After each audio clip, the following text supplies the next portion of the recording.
So okay guys, so yung just simple alarm system. It doesn't have to be yung fancy, just the sound.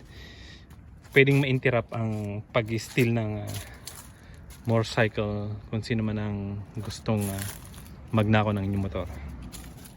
Hello guys, welcome back to my channel. This is Overdose 619 and I'll bring you the easy 1, 2, 3 alarm system installation. So ito guys, I just connect the 12 volts here to the positive, and I mean here, and the negative ground from the alarm, it's over here. So that's all I need guys, yung alarm lang.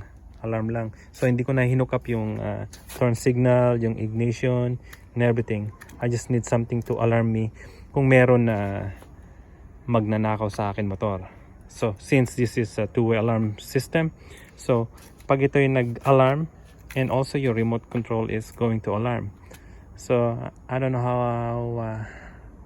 how far it's going to be yung receiver nito, because last time because this the same one in-install ko sa Yamaha Aerox.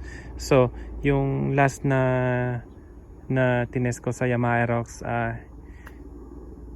I think yung distance niya is 2 to 3 blocks away.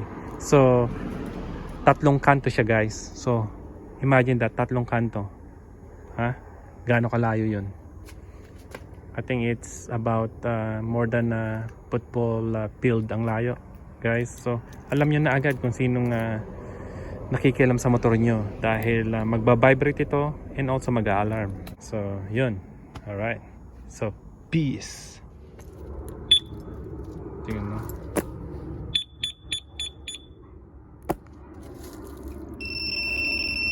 Tumutunog din siya. Vibrate din siya. So yun lang ang kailangan nyo guys.